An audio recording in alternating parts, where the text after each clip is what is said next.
संधि को सबसे शॉर्ट तरीके से हम कैसे समझ सकते हैं, आज की इस वीडियो में हम लोग जानेंगे। तो चलिए जानते हैं कि व्यंजन संधि। व्यंजन संधि को संस्कृत में हम हल संधि भी कहते हैं। हल संधि क्यों कहते हैं कि हल एक क्या है, प्रत्याहार है संस्कृत का, जिसमें हमारे जो व्यंजन वर्ण है वो सब आते हैं, इसलिए व्यंजन संधि को हम हल संधि भी कहते हैं। अब व्यंजन संधि के संस्कृत में दो कंडीशन बनती है।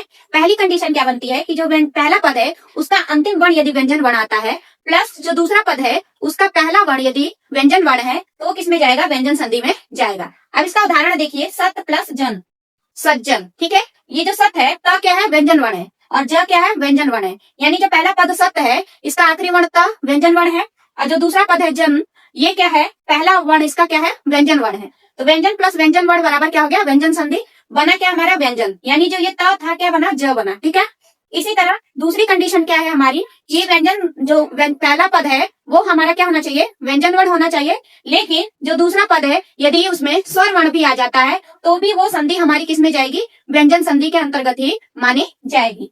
इसका एग्जाम्पल देखिए, वाक प्लस ईसा बराबर वागीश। अब ये जो वाक है, पहला पद है, इसका अंतिम वर्ण वाक में जो क है क्या है, व्यंजन वर्ण है, लेकिन जो ईशा शब्द है, ईशा में जो दूसरा पद है ईशा, इसका पहला वर्ण क्या है, ई क्या है, स्वर वर्ण है, तो भी बना क्या हमारा, ये व्यंजन संधि में ही जाएगा। कुल मिला के कि व्यंजन संधि की दो कंडीशन होगी कि पहले पद में तो व्यंजन वर्ण हर हाल में होना चाहिए, लेकिन जो दूसरा पद है उसमें स्वर वर्ण भी हो सकता है और व्यंजन वर्ण भी हो सकता है। तो आई होप संस्कृत में जो व्यंजन संधि है उसका जो डाउट है क्लियर हो गया होगा आप लोगों को। तो ऐसे ही डाउटफुल या कह लीजिए नॉलेजफुल वीडियो पाने के लिए आप लोग मुझसे जरूर जुड़िए, और मेरी इस वीडियो को उन बच्चों तक जरूर शेयर करिए जो संस्कृत लिए हुए हैं।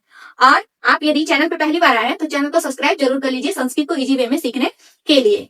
और आप लोगों को यदि फुल डिटेल में जानना है तो आप मेरी लॉन्ग वीडियो पे जाके जरूर देखिए।